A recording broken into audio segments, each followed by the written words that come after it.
YTN뉴스 FM 슬기로운 라디오 생활. 안녕하세요. 아나운서 최영진입니다. 자, 사흘간의 꿀같은 연휴 잘 보내셨는지요? 또다시 새로운 한 주가 열렸는데요. 사회적 거리두기 완화 소식으로 출발합니다. 코로나19로 인한 사회적 거리두기가 1단계로 하향 조정됐습니다. 이에 따라 수도권을 포함한 전국의 학교 밀집도 제한 기준이 전교생의 3분의 2 이내로 완화되고요. 또 그동안 영업이 금지됐던 고위험시설의 영업도 재개가 됩니다. 자, 그리고 오늘 저녁에 열리는 축구대표팀과 올림픽 대표팀의 평가전에 관중이 입장할 수 있게 됐는데요. 완화가 돼도 절대 방심은 금물입니다.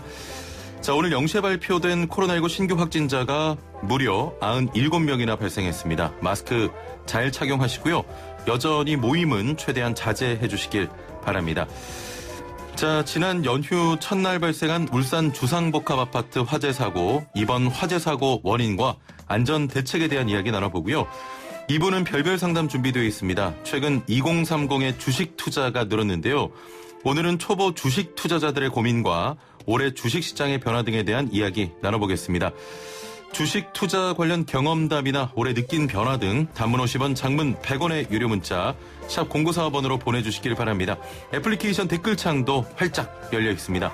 YTN뉴스 FM 슬기로운 라디오 생활 지금 바로 출발합니다. 네, 1부는 현장의 목소리로 생활 속 이야기 들어봅니다. 자, 지난 8일 밤이죠. 울산의 33층짜리 주상복합 아파트에서 불이 나 무려 15시간 40분 만에 진압된 화재가 있었습니다.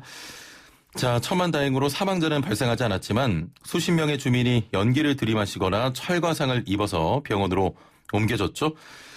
주민들과 소방대원들의 빠른 대처 덕분인데요. 하지만 현재 전국에 지어진 30층 이상 고층 건물이 4,600여 개. 이번 화재를 보시면서 놀란 가슴 쓸어낸 분들 많을 겁니다. 꾸준히 늘고 있는 초고층 건물의 안전을 위한 방법, 어떤 것들이 있는지 자세히 살펴보죠.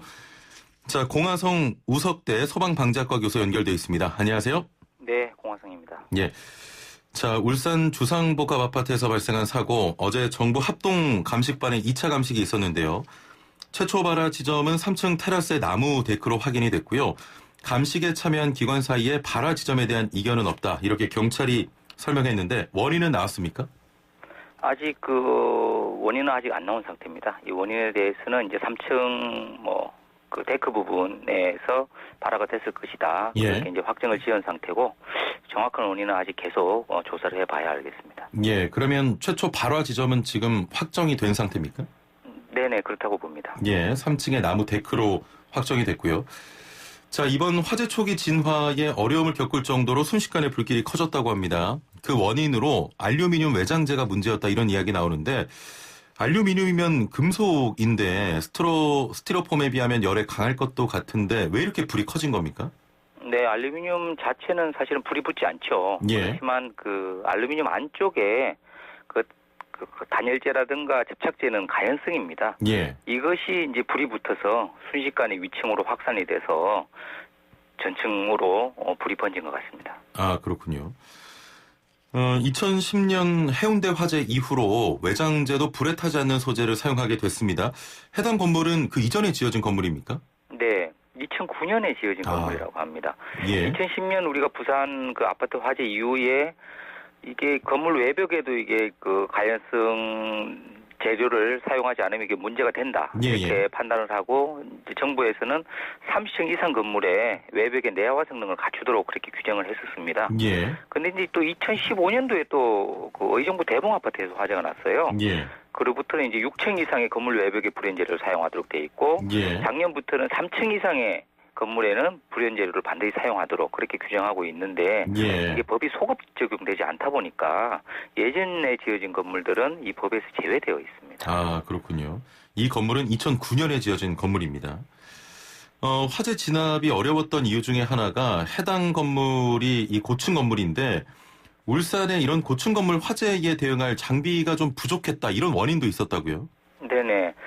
현재 그 고가 사다리 차가 있는데 예. 그것은 그 15층까지 일반적으로 올라갑니다. 그런데 18층까지 펼칠 수 있는 그 고가 굴절 사다리 차라는 게 있습니다. 예. 이 사다리 차는 그 서울, 인천, 경기에 각 2대씩에서 6대가 있고, 그 광역시 중에는 그 울산, 대구, 광주에는 이 고가 굴절 사다리차가 없습니다. 그래서 예.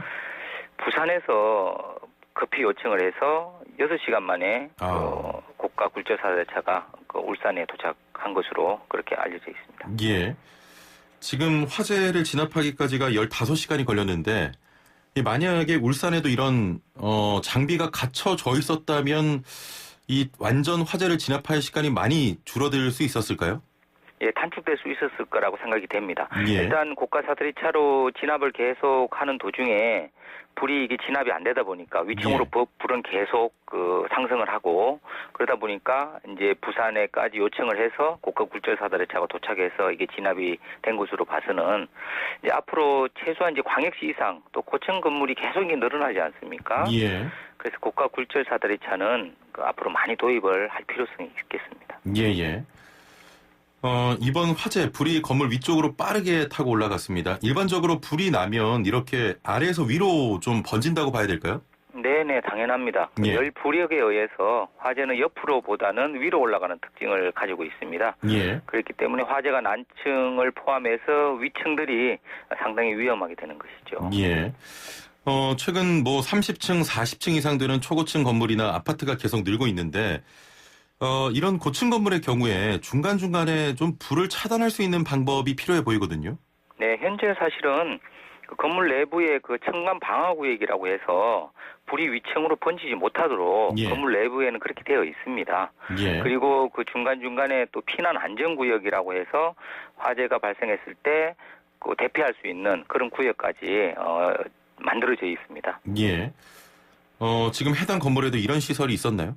네네, 층간 방화 구역이 있었는데 건물이 그 내부에서 위층으로 번진 게 아니고 건물 밖으로 통해서 번진 거죠. 예, 그리고 또 스프링클러 설비도 있었고 또 연기를 차단하는 제연 설비도 있었고 금방 말씀드린 그 피난 안전구역도 있어서 피난 안전구역으로 대피했다가 많은 사람들이 거기에서 구조가 많이 되었습니다. 예, 그렇군요. 앞서 말씀드렸던 것처럼 15시간 넘게 작업을 했고 16시간 정도 만에 불이 완전히 꺼졌습니다. 일반적으로 건물에서 발생한 화재가 이렇게 진압이 오랜 시간이 걸립니까? 보통 산불이라면 오래 걸릴 수도 있는데 일반 건물 같은 경우는 보통 몇 시간이면 이제 진화되는 것이 일반적인데 이번 주상복합 아파트 같은 경우는 시간이 상당히 많이 걸린 것으로 파악이 됩니다. 예. 조금 전에 말씀하셨듯이 산불 같은 경우에는 바람등이 많고 또 숨은 불씨가 재점화되기도 하는데 건물 화재에도 이런 상황이 적용이 됩니까? 이번에는 이런 상황이 적용이 됐습니다. 보통의 경우에는 이제 건물 안에 이불이라든가 이런 내부에서 불이 타는 경우는 그런 상황이 종종 발생되기도 하는데 이번 같은 경우는 그 알루미늄 복합 패널 안쪽에 가연성 접착제나 스티로폼 등이 있었습니다. 그래서 그 부분이 타다 보니까 알루미늄 복합 패널로 앞에다가 막아놓은 상태에서 거기다가 물을 뿌리니까 그 복합 패널 쪽에 안쪽에 불이 타고 있는 그 가연성 그 단열재나 이런 것들은 잘 물이 닿지를 않는 것이에요. 알루미늄이 막고 있으니까. 예, 맞습니다. 그래서 오히려 더 위험한 상황인 거죠. 이번 건물 같은 경우는 그 상태에서 강한 바람이 부니까 불이 꺼지는 듯 하다가 이제 물이 들어가니까 그러다가 또 강한 바람이 불면서 다시 불이 살아나고 해서 재발화가 됐던 것 같습니다. 그러면 이런 설계는 그 화재에 굉장히 취약하지 않겠습니까? 맞습니다. 그럼에도 불구하고 현재는 아직까지는 이제 소급 적용되지 않았습니까? 그렇기 때문에 법에서 아직까지는 강제로 어떤 규정을 하지 않는 이상 그 건물주나 건축주가 아직 그 부분을 그 안전에 대한 생각을 아직 확고한 이런 그 안전을 지켜야 되겠다 이런 생각이 좀 부족한 것 같습니다. 그렇군요. 자, 내부의 경우 스프링클러 같은 화재 진압 장치도 있었다고 말씀하셨습니다. 작동은 잘 됐습니까? 네. 이번에는 스프링클러가 바로 작동을 제때 했습니다. 그런데 불이 위층으로 이게 급격하게 번지니까 스프링클러에 공급되는 물은 한 20분 정도만큼만 사용할 수가 없습니다. 20분이요? 그러니까 물이 다 떨어진 거죠. 예, 그래서 다른 층에는 그러니까 12층에만 스프링클러 헤드가 작동이 돼서 물이 나왔고 예. 위층으로 물이 그 화재가 번지니까 이미 물이 다 떨어진 상태이기 때문에 예. 스프링클러가 작동되더라도 물은 나오지 않았던 것이에요. 예. 좀 안타까운 부분이 있습니다. 알겠습니다. 지금 불행 중 다행스럽게 사망자는 한 사람도 발생되지 않았습니다. 중간 대피층이 있다면 다행이지만 그렇지 못한 곳들은 좀 어떻게 해야 됩니까?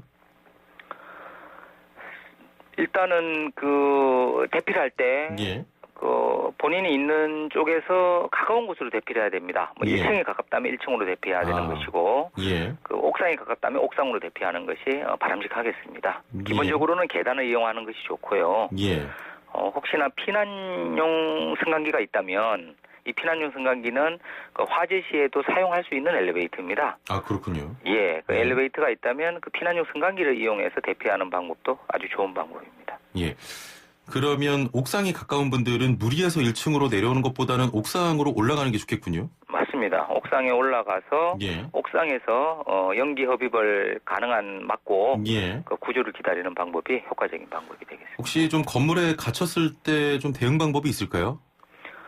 일단은 그 계단으로도 대피가 불가능하고 뭐 피난용 승강기도 대피가 도저히 불가능하다. 예. 일단 그쪽이 먼저 화염이 더 진행이 많이 됐다고 하면 예. 섣불리 출입문을 열지 마시고 예. 일단 출입문으로 들어오는 그 연기를 그 옷가지등으로 막고 예. 베란다가 있다면 베란다에서 아니면 그 대피 공간이 또 있을 수 있습니다. 예. 그 건물 내에 다 실마다 다 있는데 보통 예. 그 대피 공간에서 구조를 기다리는 방법이 좋은 방법이고요. 예. 미국의 사례 같은 경우는 뭐 베란다도 없고 뭐 대피 공간으로 대피하는 것도 여의치 않을 경우에는 예. 일단 욕실로 들어가서 욕실에 가서 욕실에 있는 물을 모두 틀어놓고 예. 또 환풍기를 켠 상태에서 그 구조를 기다리는 방법도 효과적인 방법이라고 이야기하고 있습니다.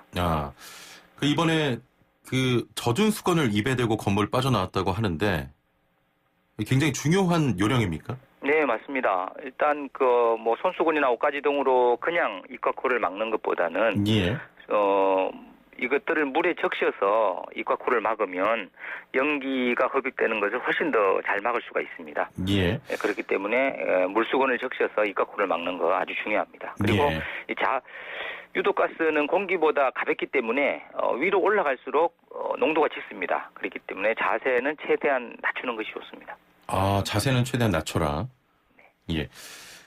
일반 아파트보다 주상복합의 경우 그 베란다나 테라스 같은 게 없는 경우가 많습니다. 그래서 더 화재 시 위험하지 않겠습니까? 네, 맞습니다. 그래서 예. 현행법으로는 주상복합 아파트 같은 경우에는 그 피난안전구역이라고 예. 보통 뭐 15층마다 어떤 경우는 한 30층마다 피난안전구역을 두도록 되어 있습니다. 예. 그래서 화재가 발생했을 때 피난안전구역으로 빨리 대피할 수 있도록 그런 예. 조치를 취하고 있습니다. 알겠습니다. 자, 해당 건물은 주민들이 살고 있는 집이었습니다. 의도치 않은 재난 상황에 주민들은 좀 어떻게 되는지 궁금한데 스웨덴처럼 임시 거처가 마련이 됩니까? 네. 그 보도에 의하면 그 임시 거처가 마련이 되었는데 예.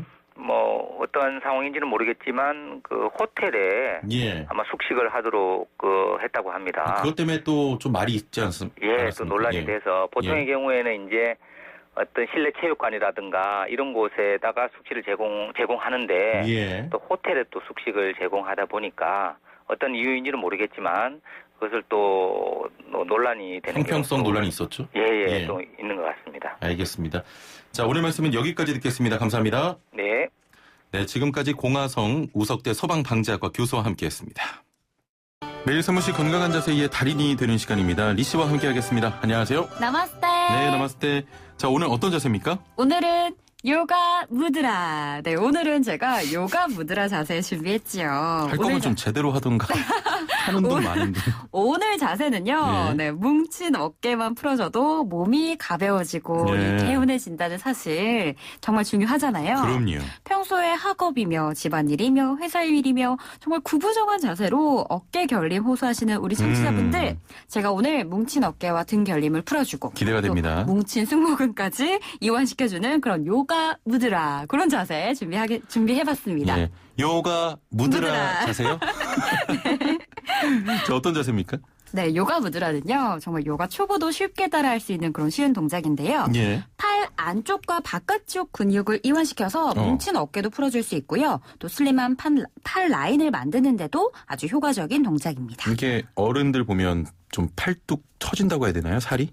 그렇죠. 예. 그런 분들에게도 효과적이고요. 예. 또 요가 무드라는 무엇보다도 등을 풀어주는 자세예요. 어깨와 등을 풀어주는 자세거든요. 바로 따라해 보도록 할게요. 예. 바닥에 무릎을 꿇고 앉아서 시작해 볼게요. 두 손을 허리 뒤로 보내서 깍지 끼웁니다. 예. 숨 들이마시고 상체를 천천히 바닥 쪽으로 숙여볼까요? 자연스럽게 두 팔은 하늘 위로 쭉 뻗어지겠죠? 예. 팔꿈치를 완전히 펴낼게요. 구부러지지 않게. 네. 가슴은 무릎에, 턱은 바닥에 닿습니다. 팔을 계속해서 하늘로 멀리 뻗어내면서 자세를 유지할게요. 오, 시원하다. 그렇죠. 예. 자, 이때 팔이 하늘 위로 쭉 뻗어지지 않는 분들은 등이 굉장히 굽어 있는 거예요. 예. 자, 팔 쭉 뻗어낼 수 있도록 가능한 만큼만 이어가시고요. 10초 정도 깊은 호흡 이어갈게요. 10초 호흡 이어가신 다음에는 내쉬는 호흡과 함께 상체 천천히 예. 깍지 낀 팔 멀리 뻗어내면서 상체 들어 올리시고요. 제자리로 돌아옵니다. 손 풀어서 호흡 정리하며 제자리. 어떠신가요? 어깨가 정말 시원한데 잘못하다가 결릴 것도 같아요. 맞아요. 네. 이때 주의하셔야 될 게 요가 무드라 하실 때는요. 예. 이 어깨 탈골 증상 정말 나타나실 수 있거든요. 조심해야겠어요. 그렇죠. 왜냐하면 깍지 낀 손 상태 그대로 팔을 쭉 뻗어버리기 때문에 예. 이 견관절, 어깨 관절을 좀 풀어주신 다음에 요가 무드라 하시면 좋고요. 네. 한두 번만 하면 되지 계속해요 그거. 재미도 없구만. 요가 무드라 정말 이 어깨 관절 풀어주시고 예. 하시면 좋습니다. 네. 다시 한번 정리해드리면 네. 요가 무드라 동작 하기 전에 주변 근육부터 풀어 그렇죠. 주고 난 후에 충분히, 운동하시길 바랍니다. 자, 3분 요가 리씨와 함께했습니다. 감사합니다. 나마스테. 나마스테. 네, 3분 요가는 YTN 라디오 애플리케이션과 유튜브를 통해서 다시 보기가 가능합니다. 자, 이번엔 별별 상담 준비되어 있는데요. 오늘은 초보 주식 투자자들의 고민을 함께 들어보고 올해 주식시장에 생긴 변화에 대해 이야기해보려고 하는데요. 주식 투자 관련 경험담이나 올해 느낀 변화 등 단문 50원, 장문 100원의 유료 문자 샵 0945번으로 보내주시길 바랍니다. 애플리케이션 댓글창도 열려 있습니다. 영혼의 단짝 서민 교수 박문성 위원과 이야기 나눠보겠습니다. 먼저 경기도 소식 듣고 오죠. 네, 2부는 생활정보 소식으로 시작합니다. 오늘은 경기도 소식인데요. 자, 경기도가 각 가정에서 누구나 실천할 수 있는 에너지 절약 교육을 진행합니다. 2020년 생활 속 환경 실천 교육 지구를 지켜라인데요. 자세한 내용 경기도 청소년 수련원 김우수 수련활동 본부장 연결해 이야기 나눠보겠습니다. 본부장님 안녕하세요. 네, 안녕하세요. 예. 김우수입니다. 예. 자, 2020년 생활 속 환경 실천 교육 지구를 지켜라 간단하게 소개부터 해주시죠. 네, 2020년 생활 속 환경 실천 교육 지구를 지켜라는 경기도 가족을 대상으로 전 지구적 환경 문제인 기후 변화에 대한 심각성을 이해하고 각 가정에서 실천할 수 있는 에너지 절약의 자발적 참여 기회를 제공하는 비대면 환경 교육 사업입니다. 예. 장기화되고 있는 코로나19 상황으로 인해 온라인을 통해 운영하며 각 가정에서 쉽게 참여할 수 있습니다. 기후 변화로 인해 최근 발생하고 있는 피해 사례를 통해 원인을 이해하고 작은 에너지 절약 습관이 기후 변화를 바꿀 수 있다는 내용이 되겠습니다. 예. 참가 신청 방법이 궁금한데 어떻게 참가할 수 있습니까? 참가 신청 기간은 10월 30일 18시까지이고요. 예. 50가족 선착순 모집합니다. 신청 방법은 경기도 청소년 수련원 홈페이지 공지사항을 확인해 주시고요. 예. 참가 신청서를 다운받아 작성 후에 담당자 이메일로 첨부하여 기간 내에 보내주시면 되겠습니다. 그렇군요. 참가 비용이 있습니까? 참가 비용은 무료이고요. 예. 선정된 가족에게는 환경교육 영상, 활동 책자, 그리고 체험 키트를 이렇게 나누어 드리고 있습니다. 예. 부담 없이 참여하실 수 있습니다. 그렇군요. 자, 그렇다면 신청 후에는 어떻게 진행이 되는 겁니까? 이번 사업은 신청이 마감된 후에 11월 16일부터 12월 4일까지 총 3차 시로 나누어 진행하게 되는데요. 예. 1차 활동은 가족과 함께 기후변화 영상 시청 후에 간단한 소감을 댓글로 작성하는 활동입니다. 예. 두 번째 활동은 가족과 함께 신재생 에너지 체험 활동으로 보내드린 태양광 자동차 키트를 영상을 참고하며 직접 만들어보는 활동입니다. 예. 3차 활동은 영상에서 보여드린 가정에서 할 수 있는 실천 방안을 직접 해보시고 그 활동을 인증사진으로 남기는 활동입니다. 모든 활동에 적극적으로 참여한 가족을 대상으로 소정의 상품을 보내드릴 예정입니다. 예, 그렇군요. 자, 마지막으로 참가 희망하시는 분들께 하실 말씀 있으십니까? 우리나라에서는 지금 미세먼지 한창 힘들었었잖아요. 예, 그럼요. 해외에서는 또 산불, 태풍 등 환경과 연관된 기후변화로 인해서 예. 피해 사례가 증가하고 있어요. 환경에 대한 관심과 예방교육이 지금 절실히 필요함에도 코로나19의 장기화로 인해서 모든 활동이 의축되고 있습니다. 예. 사소한 일상이었던 것이 지금엔 간절함으로 변한 요즘 우리 도민들이 가정에서 실천한 작은 에너지 절약 습관이 환경 문제를 예방할 수 있음을 인식하는 계기가 되었으면 합니다. 많은 참여를 바라겠습니다. 예, 많은 분들의 관심과 참여 부탁드리겠습니다. 오늘 말씀 감사합니다. 네, 수고하십시오. 네, 지금까지 경기도 청소년 수련원 김우수 수련활동 본부장과 함께했습니다. 네, 생활 속 별별 고민을 함께 이야기해보는 별별 상담 시간입니다. 자, 주린이, 동학, 농민운동, 학식개미와 병정개미 등 주식시장에 생겨난 신조어들인데요. 과거 멀게만 느끼던 주식 투자가 올해 들어 많은 관심을 끌고 있습니다. 특히 2030 세대의 신규 유입이 늘면서 젊은 층에서는 나도 주식 투자를 해야 하나라는 분들도 많이 보이는데요. 2030 세대의 주식 투자 성과를 보면서 40, 50 세대들도 혹하기도 하고요.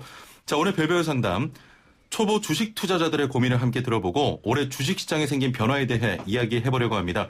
주식 투자 관련 경험담이나 올해 느낀 변화 등 단문 50원, 장문 100원의 유료 문자 샵 0945번으로 내용 보내주시면 함께 이야기 나눠보겠습니다. 자, YTN 라디오 애플리케이션 댓글창도 이용 가능하고요. 유튜브 댓글창도 역시 열려 있습니다. 자, 오늘 함께 말씀 나눌 분 모셔보죠. 단국대 의과대학 서민교수 박문성 축구해설위원과 함께 하겠습니다. 두 분 안녕하세요. 네, 안녕하세요. 예. 네. 아니, 박문성 위원님께서는 뭐 들어오시자마자 저에게 뭐 의상을 가지고 뭐 새마을운동이냐뇨. 네, 진짜 옷이 그래 보여요. 되게 단정해 보이고. 네. 이제 지금 코로나 1단계로 내려서 방역 그런 느낌도 좀 들고. 방역 느낌. 그리고 여기 아까 동학 농민운동은 예. 진짜 역사에 있던 일이고 동학 개미운동 아닌가요? 그렇죠. 예, 동학 개미운동입니다. 우리 담당 작가가 잘못 썼는데 제가 또 수정 못하고 바로 읽었네요. 준비 많이 하셨네요. 아니, 왜 이렇게 꼬집으면서 오늘 들어오시는 거예요? 제가 이제 나머지 주식 본론 들어가면 모릅니다. 여기까지만 하고. 앞에서 좀 치겠다. 네, 주식 본론 들어가면 모릅니다. 예. 참고로 박문성 위원님께 이렇게 패션에 대한 얘기 들을 때마다 굉장히 불쾌합니다. 네, 본인 옷이나 좀 잘 챙겨 입으시지. 우리 교수님 지난번부터 계속 준비를 좀 열심히 해오겠다 매주 그러셨잖아요. 근데 주식은 특별히 제가 준비할 필요가 없는 게 워낙 주식을 많이 알고 관심도 많습니다. 이번에도 또 전문가란 말씀이시죠? 거의 준 전문가라고 할 수 있죠. 저 정도 되면은. 네. 저랑 아까 대기실에서 나눴던 말씀하고 좀 다르신데. 오픈 한번 해주시죠. 뭐라고 하셨길래. 좀 무섭다. 아니, 매주 좀 준 전문가라고 하고 나오시는데 네. 오늘 좀 잘 좀 부탁드리겠습니다. 열심히 하겠습니다. 사실 박문성 위원님과 저는 주식을 안 합니다. 네. 그렇기 때문에 오늘 서민 교수님의 역할이 굉장히 중요합니다. 제가 리드하겠습니다. 리드. 딱 표정 보니까 그 정도는 안 될 것 같은데. 아니, 오늘 그 축구 대표팀하고 올림픽 대표팀 네. 친선 경기하는데 관중 입장 허용된다고요? 네, 그러니까 어제 1단계 내리겠다 정부 발표가 있었고, 그래서 이제 오늘부터 해서 스포츠 경기들에 대해서 이제 부분 유관중이죠. 전체는 다 못 들어오고 일부 유관중을 하겠다는데 오늘 또 마침 국가대표팀과 올림픽 대표팀의 경기가 그렇죠. 8시에 있어서 그걸 하고 그다음에 이제 다가오는 주말이나 주중 경기에 있는 다른 스포츠들도 부분적으로 한다고 하는데 지난번 한번 열었던 적이 있거든요. 열었었죠. 그러다가 또 다쳤던 적이 있는데 좀 이번에 좀 서로 조심조심 해가지고 잘 이어졌으면 좋겠습니다. 알겠습니다. 형과 아우가 붙는데 어떻게 예상하십니까? 왜 그렇게 싸우는지 모르겠습니다. 둘이 왜 하죠? 차라리 그냥 이벤트죠? 맨유 같은 팀 불러서 그냥 하는 게 낫지 않나? 고육지책이죠, 사실 진짜. 원래 이렇게 싸우면 안 되죠. 예. 이거는 그리고 팀 벤투라고 하는 국가대표팀에게만 사실 굉장히 부담이 있는 거예요. 제대로 해도 그렇고 그럼요. 못하면 욕먹고 이런 게 있죠. 제가 예리한 지적을 했죠, 그러니까. 네? 왜 싸우냐 그랬죠. 아직 뭐 전혀 본론도 안 들어갔는데 네. 지금 말이 좀 길어졌습니다. 지금 밖에서 요청이 좀 들어왔는데 박 의원님 의자 좀 낮춰달라고. 의자를요? 제가 허리가 길어가지고. 아, 예. 서민 교수님, 네. 주식 하십니까? 지금도? 제가 이제 인생에서 딱 한 번 주식을 한 적이 있어요. 그러니까 어머니가 이제 펀드를 하셨는데 손실이 좀 많아서 막 울고 계셔가지고 제가 어머니 걱정하지 마십시오. 제가 다 만회시켜 드리겠습니다라고 이제 주식을 한 번 한 적이 있었는데 근데 그때 경험을 말씀드리면 주식을 할 게 아니구나. 왜냐하면 주식을 딱 어디다 돈을 넣어놓고 나니까 그다음부터는 정말 딴 일이 안 잡히고 틈만 있으면 그걸 보게 돼서 다른 일에 집중이 안 되고 그리고 이제 그걸로 돈을 주식이 오르잖아요. 그럼 기분이 좋아요. 그래서 왠지 돈을 번 것 같아서 친구들한테 밥 사주고 막 그런단 말이죠. 그리고 근데 주식이 그러니까 어쨌든 이 주가에 따라서 사람의 기분이 왔다 갔다 하는 것도 참 어떻게 보면 어이없더라고요. 그리고 이렇게 되니까 노동의 가치가 좀 떨어지는 느낌이 들었던 게 뭐냐면 제가 이제 뭐 강의를 가서 뭐 초등학생들한테 강의해서 10만 원을 벌었다. 그럼 얼마나 소중합니까? 그렇죠. 애들 소중하죠. 부모 돈도 아니 그 애들 그저 떠든 거 그러니까 그런데 그러고 나서 나중에 근데 주식을 하면은 클릭 몇 번으로 정말 몇십만 원이 왔다 갔다 몇 번 그러잖아요. 근데 이런 걸 보면서 내가 왜 이런 강의를 하고 있지 생각도 들 수가 있어요. 그래서 서둘러 저는 손절을 했습니다. 노동의 가치가 좀 감해지는 그런 느낌이 든다. 물론 제가 이제 돈을 날려서 그런 것도 있지만 어쨌든 굉장히 경험이 불쾌했습니다. 알겠습니다. 박문성 의원님은 주식 왜 안 하세요? 이런 거에 굉장히 좀 빠르실 것 같은데. 그러니까. 제가 사실 전공은 그쪽이에요. 회계, 뭐 경영 경제 이쪽 전공을 했는데 저는 이제 그 학생 때 들었던 수업이 저희 결정타였어요. 주식과 관련한 이제 수업 시간이었어요. 교수님이 이제 주식은 어떻게 움직이는가, 주식의 의미는 무엇인가 이렇게 막 하고 있었는데 학생 한 친구가 손을 들어서 물어봤죠. 네, 알겠습니다, 교수님. 주식이 그렇다는 것도 알겠고, 그러면 제가 오늘 저 여의도 가서 어떤 주식을 사야지 돈이 오릅니까? 돈을 벌 수 있습니까? 이렇게 물어봤죠. 근데 교수님이 그때 이제 이렇게 판서를 할 때니까 딱 분필을 내려놓으시더니 학생 그걸 알면 내가 여기서 교수를 하겠나? 그걸 어떻게 아냐는 거죠. 그러니까 그러면서 이거는 이길 수 있는 게임이 아니구나. 정말 이렇게 함부로 할 수 있는 게 아니구나. 교수님도 어려워하는데. 지금 이렇게 좀 이길 확률이 높지 않으면 전 덤비지 않습니다. 근데 근데 그렇게 하면은 뭐 뭐든지 다 할 게 없지 않나요? 그러니까 제가 아는 그 주식 세상에는 승리자가 존재합니다. 분명히 승리자. 그리고 제가 아는 사람 중에서 제일 주식으로 돈 많이 번 사람이 이제 그 사람이 있는데 그 사람이 이제 30대 나이에 600억을 벌었어요. 600억. 주식으로요? 아니 다른 일로 회사를 만들어서 이제 갖다 팔아서 600억을 벌었는데 그 돈을 몽땅 주식에 넣은 거예요. 600억을요? 600억을요. 그래서 이제 잘 되는 것도 있고 망한 것도 있는데 그중에 5억 원을 페이스북에다 넣어요. 그래서 그 페이스북이 나중에 1조 원이 되는 거죠. 5억 원이. 그래서 그 사람 지금 재산이 3조 원 가까이 되죠.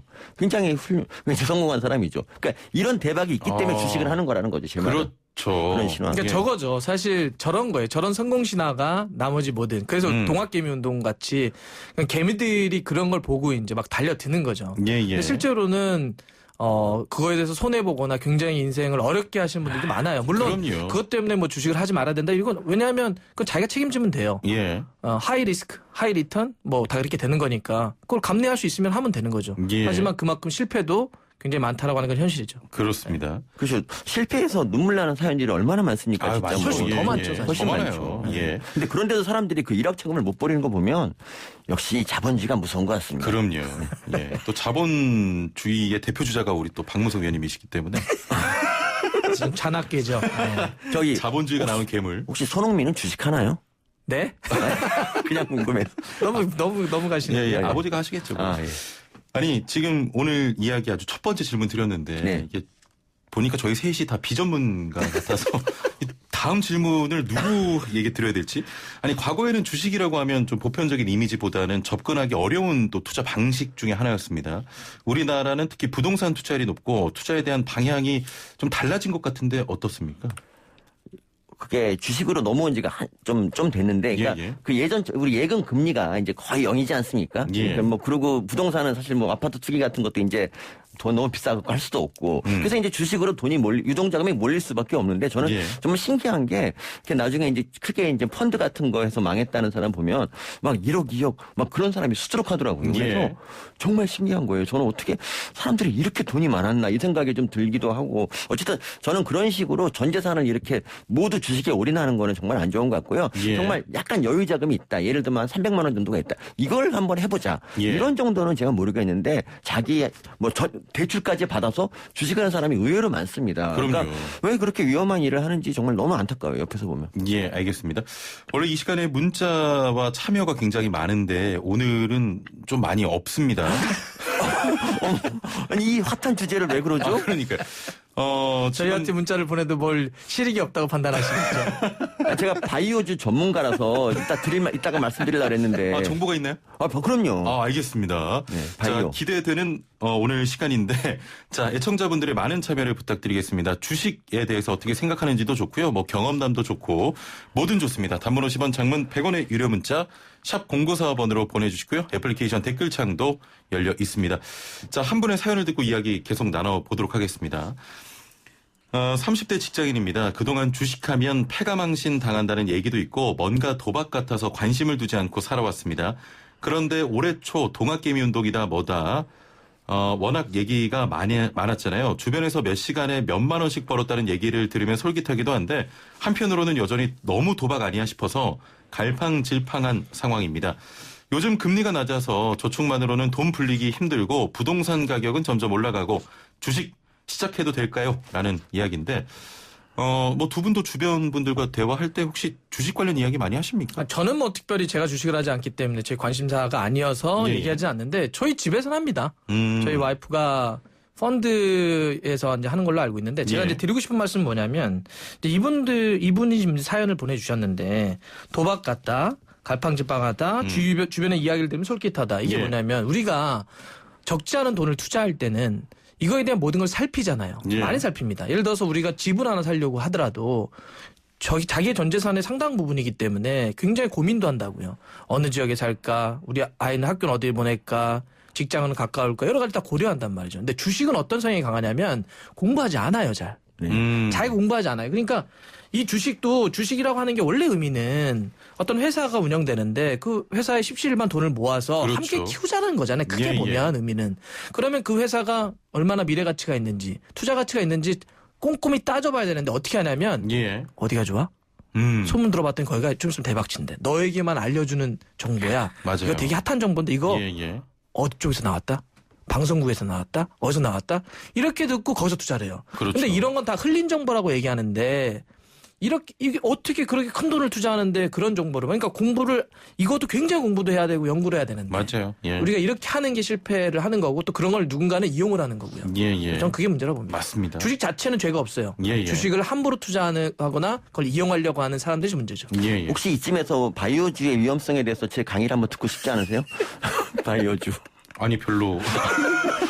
이건 말씀. 아까 대기실에서 바이오주만 얘기할 겁니다. 아니 좀 전문가의 뭐 정보 이런 게 바이오주 언급이 됐으니까 어떻게 좀 간단하게 설명을 그러니까 해주시죠. 우리나라 이 바이오주는 다 대부분 믿지 마라. 이 말씀을 드립니다. 왜냐하면 우리나라가 이제 사실 제약만 따져보면 우리나라에서 뭐 이렇게 화이자처럼 뭐 대단한 약을 만든 그런 회사가 없습니다. 우리나라 제약회사들은 대부분이 약간 좀 영세하고 연구 분야가 별로 없어요. 그래서 되게 카피약 만들어서 리베이트 갖고 먹고 사는 제약회사가 거의 대부분이거든요. 근데 그 바이오를 산다는 거는 그래서 좀 위험성이 있는데 예를 들어서 있잖아요.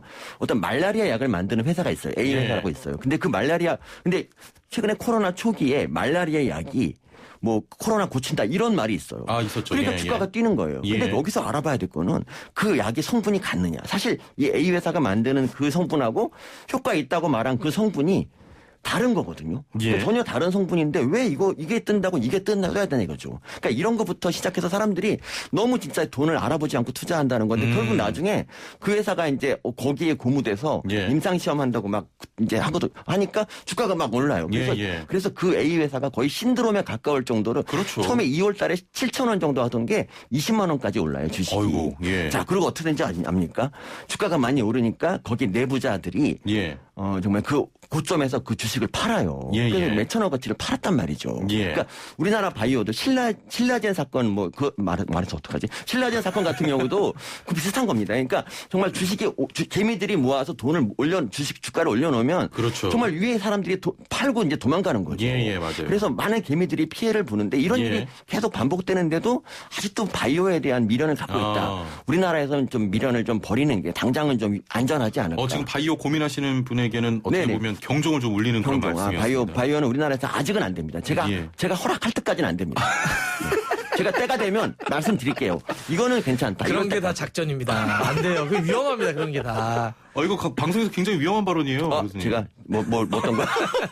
그러니까 제가 이제 뭐 교수님도 얘기해 주셨지만 이제 그건 그런 부분이었어요. 그러니까 이게 저희도 경제를 고민하거나 순환을 공부할 때 좋아요. 주식의 흐름을 보면 어떻게 될 건지 아까 했던 것처럼 그러니까 공부를 한다든지 그러니까 한쪽에서는 뭐가 있냐면 이게 참 어려운 것이 보이지 않는 손에 의해서 결정되는 기업과 그에 대한 가치에 대한 평가를 우리가 해줘야 되는데 그것도 굉장히 공부를 많이 해야 되잖아요. 그럼요. 근데 이것만 하더라도 머리가 아파서 하기가 어려운데 거기는 보이는 손이 또 개입됩니다. 그게 작전 세력이에요. 이 두 가지를 개개인들이 버텨낸다? 실제로 확률적으로 놓고 보면 이거 쉽지 않은 거예요. 그렇습니다. 그래서 부단히 연구를 하고 부단히 전문가들의 의견을 들어서 정말 심사숙고해서 해야 되는 건데 우리가 그 두 가지를 버텨낼 만큼의 개인의 내공이 있느냐. 그러지 않다면 최소한 좀 조심했으면 좋겠다.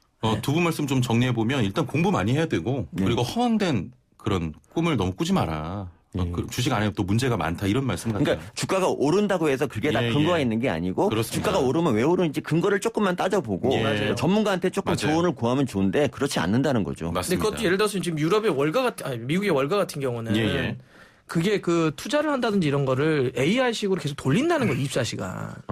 계속 돌리는 거예요. 근데 그거를 사람이 어떻게 이겨낼 거냐는 거예요. 저희가 과가 그렇다 보니까 증권사나 은행 쪽에 들어가 있는 당연히 선후배들이 많겠죠. 그들은 소위 얘기하는 전문가예요. 다 자기네가 얼마씩 돌리고 돈을 굉장히 어려워합니다.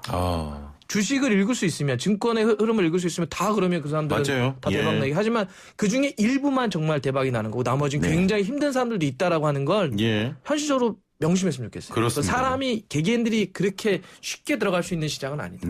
맞습니다. 애플리케이션으로 KBS로 시작하는 분께서는 두 분 왜 나오신 건가요? 아니 바이오에 대한 이런 엄청난 말씀을 드렸는데 어떻게? 뭐 어때? 좋은 저 하나 얘기해야 되나 주식을 어디가 줄 것 같다 이렇게. 저희가 한 마디만 더 해도 될까요? 저기 대공황이 1929년에 대공황이 왔잖아요, 미국에. 근데 그 당시 이제 대공황이 오기 전에 어떤 이제 그 증권 많이 하는 사람이 이제 길을 가다가 구두 닦는 분들이 얘기하는 거 들었어요. 근데 그들이 뭐라 그랬냐면 어디 주식이 좋다고 막 이런 얘기를 하고 있는데 그거를 들으니까 이 생각이 들었어요. 쟤네들까지도 이 주식을 할 정도면 지금 모든 사람이 다 주식에 들어와 있구나. 이제 더 오르지 않겠다고 팔아버렸는데 그로부터 한 달 이후에 대공황이 터진 거죠. 그러니까 지금 사람들이 모두 주식 얘기를 하는 그때가 정말 위험한 때다. 이 말씀드립니다. 그거 워렌 버핏이 얘기한 거 아닌가요 혹시? 그렇죠. 저도 뭐라도 해야 되지 않습니까? 대공황까지는 아닌 것 같아요. 워렌 버핏이 했던 얘기인데요. 저 월가 가보셨어요? 월가 못 가봤잖아요. 저도 못. 너무 유치하지 않습니까? 어디 가봤냐 이거 얘기하시죠. 저도 못 가봤는데. 너무 유치해요 방송이 지금. 제 별명이 월가예요. 걸어다니는 월가. 알겠습니다. 아니 좀 저희 담당 팀에 얘기해야 되겠네요. 이게 다음번에 이제 주제 정할 때는 이런 서로 비전문 말고. 원래 이게 별명도 상담 아닙니까? 알겠습니다. 좋습니다. 저 1년 가까이 주식했으면 전문가 아닌가요? 그 정도면? 그럼요. 또 걸어다니는 또 월가시잖아요. 근데 제가 이런 게 있어요. 저는 도박을 할 때, 그러니까 포카 같은 걸 치잖아요. 포카드라는. 그걸 하는데 제가 이제 어느 날 포카드를 들었어요. 포카드. 이 포카드를 들었는데 상대방이 자기가 좋은 패라고 막 돈을 거는 거예요. 근데 저는 어떻게 한 줄 아세요? 손이 막 떨리는 거예요. 왜냐하면 그러니까 이게 이 좋은 패라는 걸 알면서도 너무 무서워. 그래갖고 제가 이렇게 말했어요. 야, 그만 치면 안 되냐? 나 포카인데. 그래서 이제 판이 끝났는데 남들이 저한테 그러는 거죠.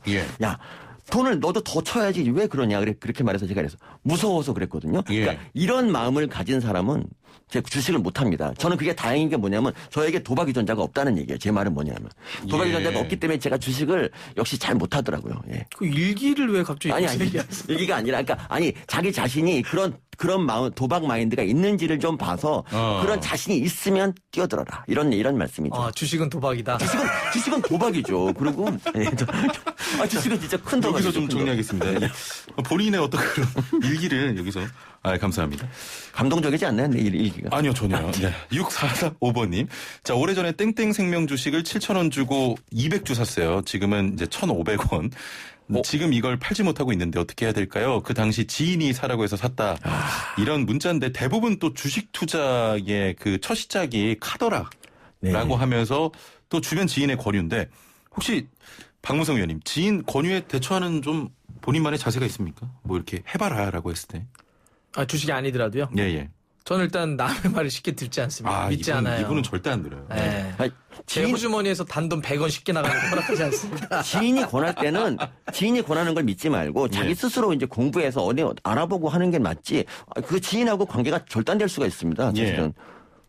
저는 아니 지인하고 사이가 멀어질 수가 있다고요. 그 주식 때문에. 아 그렇죠. 그러니까 굉장히 이건 그러니까 뭐 배우자 소개시켜 주는 것도 사실 그것도 어려운 문제인데 이 주식은 그보다 더 어려운 문제라는 거죠. 돈이 개입되기 때문에. 그래서 함부로 소개시켜 주는 사람은 좀 약간 좀 멀리할 필요가 있어요. 이게 그 주식 시장에서 이제 그런 게 있는데 너에게만 알려주는 정보야라는 거 있잖아요. 이거는 이미 다 아는 정보예요. 그런 거 없어요. 그리고 이런 거는 대개서 어디서 흘린 정보들이에요. 진짜 고급 정보를 이 개미들이 알 수가 없습니다. 그거는 이미 개미들이 알면 그건 고급 정보가 아닌 거예요. 슈퍼개미. 슈퍼개미가 있죠. 그러니까 그런 거는 일단은 이렇게 스킵하시는 게 좋습니다. 맞습니다. 일부러 흘리는 거예요. 애플리케이션으로 메가파워님께서는 박문성 의원님 이런 곳에서 만나다니 멋집니다 하시면서 레이먼 킴이라고 하셨는데 혹시 아시는 분이십니까? 좀 관심을 좀 가져주세요. 레이먼 킴한테. 레이먼 킴님 저한테 오세요. 제가 잘해드리겠습니다.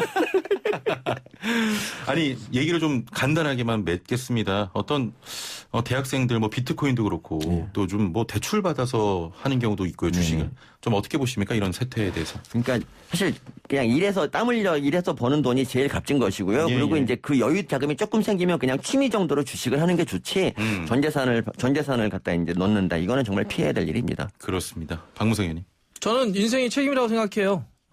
해봐가지고 망하면 자기 책임인 거죠. 너무 무섭잖아 그러면요. 아니 그러니까 대학생인데 아이가 아니잖아요. 대학생한테 너무 가혹한 거 아닙니까? 20살 넘었으면 자기가 감당할 수 있으면 하는 거고요. 감당할 수 없을 것 같으면 하지 마세요. 20살 때도 애였어요. 정말 그러지. 네?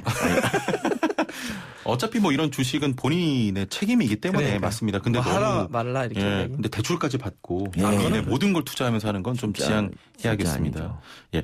자, 오늘 비전문가 두 분과 함께 주식시장에 대한 이야기 나눠봤습니다. 오늘 말씀 감사합니다. 고맙습니다. 감사합니다. 지금까지 단국대 의과대학 서민교수와 박문성 축구해설위원과 함께했습니다. 자, 지금 라디오 청취율 조사 기간인데요. 라디오 전화 받으시면 YTN 라디오 슬기로운 라디오 생활 잘 듣고 있다고 해주시길 바랍니다. 완연한 가을 날씨 이번 주에도 이어집니다. 환절기 감기 조심하시고요. 내일 다시 뵙죠.